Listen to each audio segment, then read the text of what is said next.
Hello, everyone, and welcome back to the podcast.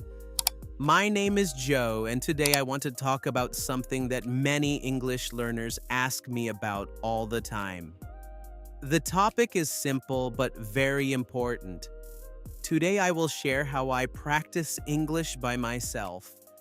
A lot of people believe that learning English requires a teacher, a classroom, or a partner to practice with. Of course, those things can help. A good teacher can guide you. A speaking partner can give you conversation practice. But the truth is that you can improve your English a lot even when you are alone. In fact, many of the most successful language learners spend a large part of their study time practicing by themselves. When you learn how to practice English alone, you become independent. You don't have to wait for a class or a friend. You can practice anytime, anywhere. So in this episode, I'm going to take you through my personal routine. I will explain the different things I do when I practice English by myself. Some of these methods are simple. Some might be new to you, but all of them are very powerful if you do them consistently. So get comfortable, relax, and let's begin. First, let's start with something important. When I practice English alone, I try to create an English environment around me. This means I try to surround myself with English as much as possible. For example, when I wake up in the morning, the first thing I sometimes do is listen to English. I might play a podcast, a YouTube video, or even a short English story. I don't always sit down and study it like a lesson. Sometimes I just listen while I make coffee or while I get ready for the day. This is very powerful because the brain learns through repetition and exposure. The more English you hear, the more natural it becomes. Even if you don't understand everything, your brain is still learning the rhythm, the pronunciation, and the patterns of the language. When I first started practicing languages, I used to worry about understanding every single word. But now I know that it's okay to relax. You can learn a lot simply by listening regularly. The second thing I like to do when I practice English by myself is talk to myself. Now I know this might sound a little strange. If someone walks into the room and sees you talking to yourself in English, they might be a little confused. But believe me, this is one of the best speaking exercises you can do. When I talk to myself, I usually describe what I'm doing. For example, if I'm making breakfast, I might say something like this. All right, I'm going to make some eggs. First, I need to take the eggs out of the fridge. Now I'm turning on the stove. I'll put a little oil in the pan. Okay, now I'm cracking the eggs. This simple exercise trains your brain to think in English. Instead of translating from your native language, you begin to form sentences naturally. At first, it might feel slow. You might stop at the middle of a sentence because you don't know a word. That's completely normal. When that happens, you can do one of two things. You can try to explain the idea using other words, or you can quickly look up the word and continue. Over time, this habit becomes very natural. Another method I use when I practice English alone is shadowing. Shadowing is when you listen to a native speaker and repeat what they say almost immediately. For example, you play a sentence from a podcast. Then you repeat the sentence right after the speaker. Sometimes you even speak at the same time as the speaker. This exercise is amazing for improving pronunciation, rhythm, and fluency. When I do shadowing, I usually choose audio that is clear and not too fast. A short podcast episode works well. You can also use YouTube videos made for English learners. I listen to one sentence. Then I pause the audio and repeat the sentence. I try to copy the tone, the stress, and the melody of the speaker's voice. English has a musical rhythm. When you shadow native speakers, you start to feel that rhythm in your own speech.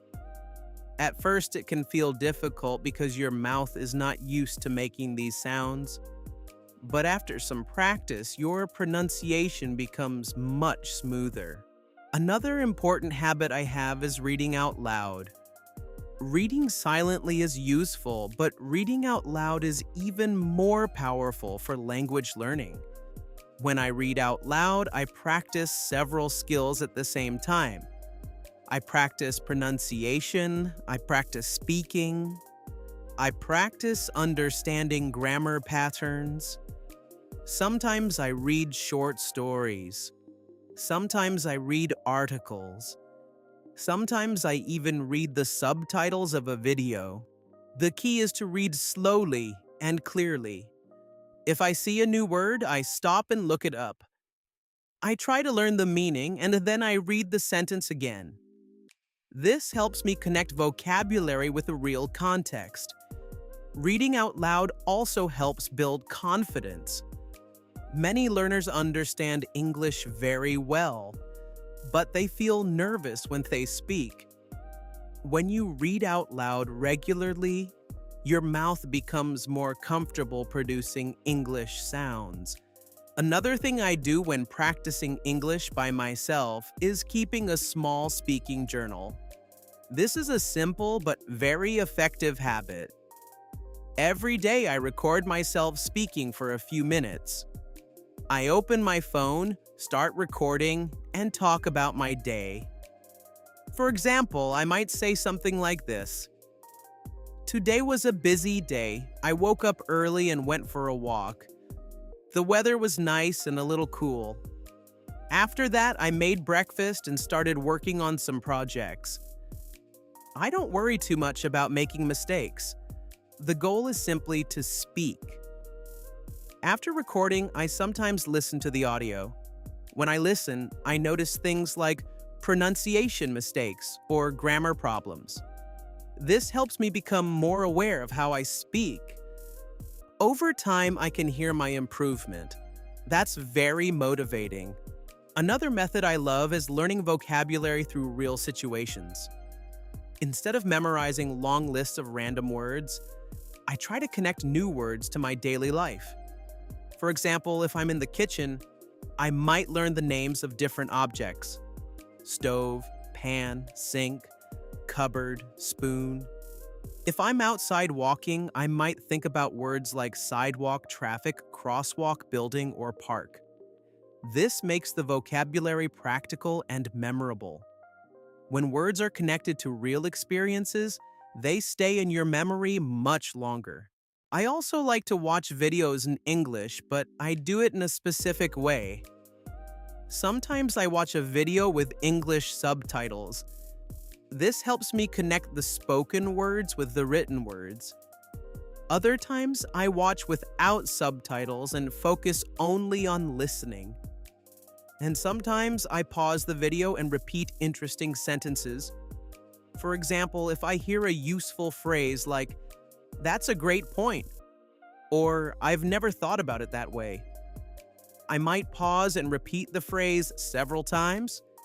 This helps me collect natural expressions that native speakers actually use.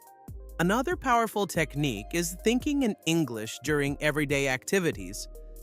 For example, if I'm walking outside, I might describe what I see in my mind. I see a small cafe on the corner. There are a few people sitting outside. A car just drove past me. This habit trains the brain to operate directly in English. At first, it takes effort, but after a while, it becomes automatic. Thinking in English is one of the biggest steps toward fluency. Consistency is also very important. Many learners study English for 3 hours in one day and then stop practicing for a week. That's not very effective. Instead, I try to practice a little bit every day. Even 20 or 30 minutes can make a big difference if you do it regularly. Language learning is like exercise. If you go to the gym once a month, you won't see much progress. But if you exercise a little bit every day, your body becomes stronger. The same idea applies to English. Small daily practice leads to big long-term results. Another thing I remind myself is that mistakes are part of learning. When you practice alone, you might worry that you're making mistakes and no one is correcting you.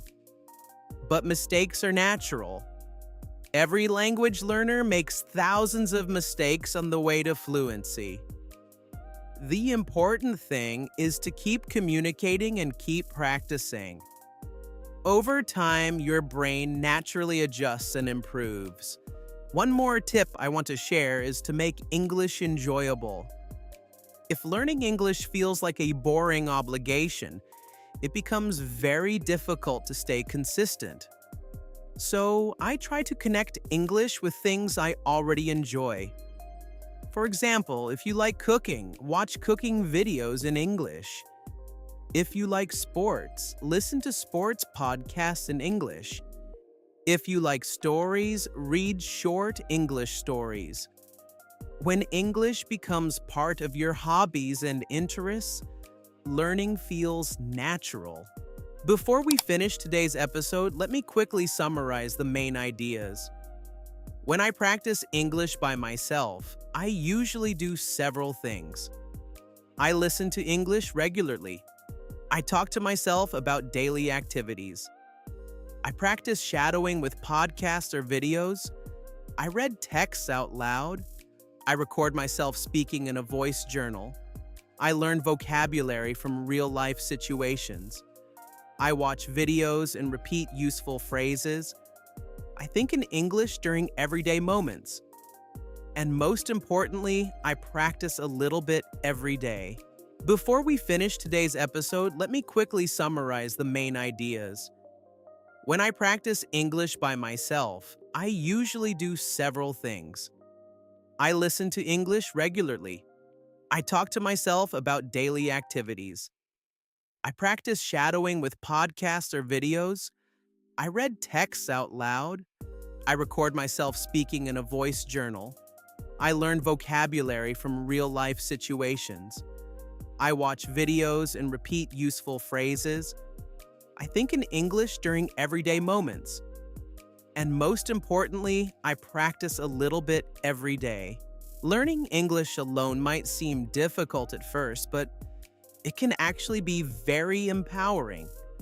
When you learn how to practice by yourself, you become your own teacher. You can improve anywhere, anytime. All you need is consistency, curiosity, and patience. Remember, fluency doesn't happen overnight.